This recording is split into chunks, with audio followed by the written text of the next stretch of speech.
आणि यानंतर मुंबईच्या महापौर रितू तावडे बोलतायत, पाहूया. हो,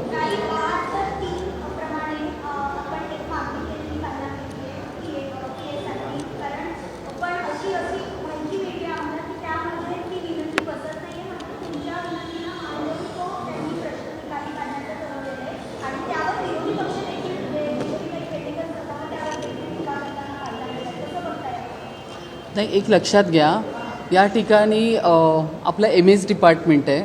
त्या माध्यमातून आपण या ठिकाणी बाह्यसेवा म्हणजे आउटसोर्स आपण ज्याला बोलतो, बाह्यसेवा तत्वावर, आउटसोर्सच्या तत्वावरती आपला MS डिपार्टमेंटचा निधी संकेतांक आहे, जो आपण आत्तापर्यंत वापरला नाही. मी अगदी ऑफिशियल त्या पद्धतीने पत्र देऊन त्यांना सांगितलं आहे की हा जर बाह्यसेवा तत्वावरती जर आपला आउटसोर्स असेल तर आपण अगदी या ठिकाणी पत्र देऊन, म्हणजे या ठिकाणी आपण त्याचा वापर का केला जात नाही आहे, तर आपण त्या ठिकाणी माझ्याबरोबर तेवढं 24 तास काम करणाऱ्या माझ्या CVS सचिवाला त्या अनुषंगाने त्या आउटसोर्सच्या माध्यमातून आपण देऊ शकतो. त्याची मी पूर्ण माहिती घेतली, मी अधिकाऱ्यांशी बोलले आणि मगच मी ते पत्र दिलं. आत्तापर्यंत तो का वापरला गेला नाही, कुठल्या पद्धतीने ह्या उभाटाच्या काळामध्ये त्यांनी त्यांच्या स्वीय सचिवांना पगार दिला, ह्याची सगळी माहिती पण मी घेतलेली आहे. पण माझ्या काही दालनामध्ये कॉन्ट्रॅक्टर फिरत नाही, त्यावेळी बरेच कॉन्ट्रॅक्टर फिरत होते, त्यामुळे त्या अनुषंगाने त्यांनी केलं असेल. पण मी अगदी ऑफिशियलरित्या या ठिकाणी निधी संकेतांक उपलब्ध असताना आउटसोर्सच्या माध्यमातून मी ते पत्र दिलेलं आहे आणि त्या पद्धतीने मी त्याची मागणी केलेली आहे. नाही, 50,000चं मानधन मिळावं अशी काही मी मागणी नाही आहे. 50,000चं महिन्याला येऊ शकतं, त्याच्यामधून ज्या माझी जी स्वीय सचिव आहे तिला किती देणार ते संपूर्ण अधिकार आयुक्तांना आहेत. नाही, नगरसेवकांचं मानधन आणि हिचंही जे मानधन आहे, जोपर्यंत मी महापौर आहे तोपर्यंत तिचं मानधन असणार. सल्लागार म्हणून आपण तसं बघायला गेलं तर मुंबई महानगरपालिकेमध्ये सल्लागारांना पण आपण आउटसोर्सच्या माध्यमातून त्यांना त्या ठिकाणी आपण फीस देत असतो. तर महापौर असेपर्यंत त्यांना जो हा निधी संकेतांक याची माहिती घेतल्यावरती मला कळालं हा वापरला गेला नाही, तर हा आपण वापरू शकतो काय अगदी ऑफिशियलरित्या. त्याच्यावरती 50,000 दिलेले आहे, त्या 50,000मधली किती पगार, त्या मानधन, पगार नाही म्हणता येणार, मानधन म्हणून स्वीय सचिवाला देता येईल, तो अधिकार आयुक्तांचा आहे आणि अधिकार त्या पद्धतीने आयुक्त ठरवतील.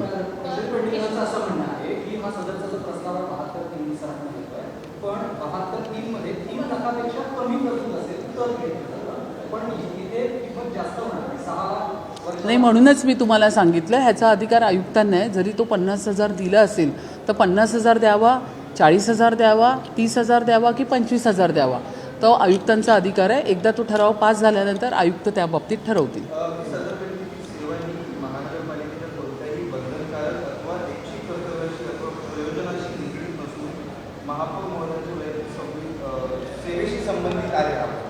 नाही, मी पुन्हा तुम्हाला या ठिकाणी आता हा पेपरच दाखवते. हा निधी संकेतांक आहे, हा मी इथे पेपर काढलेला आहे. या निधी संकेताच्या अनुषंगाने हा जो आउटसोर्स असतो त्या आउटसोर्सच्या माध्यमातून महापौरांना तो अधिकार असतो. त्यांच्याबरोबर आता ह्या ठिकाणी जे आपले PS आहेत, पर्सनल सेक्रेटरी, ज्या 2 आपल्या आहेत, एकतर आपल्याकडे मुंबई महानगरपालिकेमध्ये सध्या भरती प्रक्रिया होणार आहे, त्यामुळे अपुरा आपल्याला या ठिकाणची सगळी व्यवस्था मिळते आणि महापौरांचं काम हे जास्त असल्यामुळे कंटिन्यू 24 तास माझ्याबरोबर माझी जी स्वीय सचिव विनीता राव ह्या कंटिन्यू माझ्याबरोबर काम करतात, पूर्ण डायरी हँडल करतात. वेगवेगळ्या ठिकाणी गेल्यावरती वेगवेगळे काही कार्यक्रम्स माझ्याबरोबर ते असतात. इकडच्या ज्या 2 PS आहेत त्या ऑफिसमध्ये काम करतात, एक PS मला माझ्याबरोबर कंटिन्यू त्या ठिकाणी असतात, जे माझी डायरी मेंटेन करतात. PRO डिपार्टमेंटचे आहेत, प्रोटोकॉल डिपार्टमेंटचे आहेत. त्यामुळे महापौरांचा हा व्याप मोठा असतो. बऱ्याच लोकांच्या मागण्या असतात, विविध कार्यक्रम असतात, काही उपक्रम असतात. ह्या सगळ्या गोष्टी डायरीमध्ये नोंद कराव्या लागतात, संपूर्ण पाठपुरावा करावा लागतो, बोलावं लागतं. अशा पद्धतीचं कामकाज असताना त्या ठिकाणी मी जेव्हा माहिती घेतली MS डिपार्टमेंटच्या माध्यमातून, तो हा आउटसोर्स असल्यामुळे आपण या निधी संकेतांकमधून हा आउटसोर्सची मागणी आपण महापौर करू शकतात.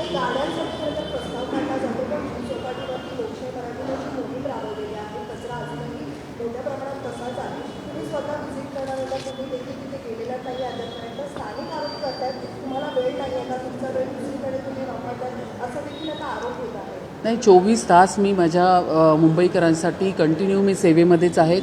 मी या ठिकाणी काम करत असते, काही ठिकाणी व्हिजिट देत असते, काही ठिकाणी कार्यक्रमाला जात असते, काही ठिकाणी कार्यक्रम सगळे जे जनरेशनचे असतात, महिला सक्षमीकरणाचे कार्यक्रम असतात, विविध कार्यक्रमामध्ये मी उपलब्धच असते. काही ठिकाणी मला जर ह्या जुहू चौपाटीची पण माझी व्हिजिट आहे तीही मी करणार आहे. परंतु गाड्यांची मागणी विरोधी पक्षनेत्या किशोरी पेडणेकर यांनी केली. मला या गोष्टीचं आश्चर्य वाटतं. माझ्याच दालनामध्ये बसून सगळ्यांबरोबर किशोरी पेडणेकर यांनी मागणी केली होती की माझ्याही पाठीला फार त्रास होतो, माझीही कंबर दुखते, त्यामुळे ह्या गाड्या आमच्या काढून त्या ठिकाणी कारण ह्या सगळ्या गाड्या मुंबई महानगरपालिकेमध्ये कॉन्ट्रॅक्ट बेसिसवर आहे. तर त्याच्यामुळे आपण ही गाडी काढून दुसरी गाडीची मागणी आपण करू शकतो, हे कॉन्ट्रॅक्टच दिलेलं आहे. तर त्यामुळे त्यांनीही त्या ठिकाणी सहमती दर्शवली होती. पण मला आश्चर्य वाटतं, किशोरी पेडणेकर ह्यांना बंगला चालतो पण यांना गाडी चालत नाही. बंगल्याची मागणी तर यांनी एवढी मोठी केली, मी तर त्याची पत्रकार परिषद घेऊन ती बोलूनसुद्धा दाखवलं नाही. पण आता ठीक आहे, हरकत नाही. तर किशोरी पेडणेकरांनी मला सांगावं की मुंबई महानगरपालिकेच्या इतिहासामध्ये विरोधी पक्षनेत्याला आतापर्यंत बंगला मिळाला का, आणि तुम्हाला एवढा का हव्यास आहे बंगल्याचा. असंही आपण लोकप्रतिनिधी आहोत, ह्या ठिकाणी लोकांचं काम करण्यासाठी आलेलो आहेत. मी स्वतः माझ्या बंगल्यामध्ये 5.5 महिन्यानंतर गेली, मी गेलीसुद्धा नाही एवढं लवकर. तर ह्या आणि असंही बंगल्यामध्ये जाऊनसुद्धा सकाळी जाऊन संध्याकाळी मी जाते, त्यामुळे दिवसभर मी या आपल्या मुंबईकरांच्या सेवेमध्ये असते.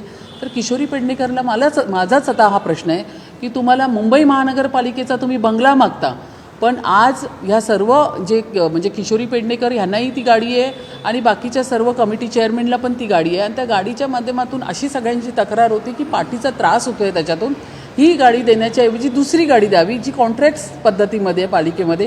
तेवढी माफक मागणी फक्त या ठिकाणी आपल्या सगळ्या चेअरमॅननी, सभागृह नेत्यांनी या ठिकाणी केली होती.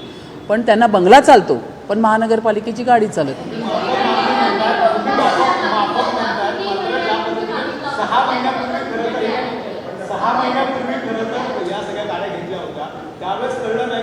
नाही, या गाड्या वापरल्यानंतरच आपल्याला कळतं. विषय एवढाच आहे की ठीक आहे, वापरल्यानंतर त्यांच्या लक्षात आलं, त्यांनी फक्त मागणी केली की आम्हाला ह्याऐवजी दुसरी मिळेल काय, कारण हे कॉन्ट्रॅक्ट असल्यामुळे त्यांच्याकडे वेगवेगळ्या प्रकारच्या गाड्या आहेत. तर ही गाडी तुम्हाला नको असेल तर आपण दुसरी गाडी देऊ शकतो, असं त्याच्यामध्ये.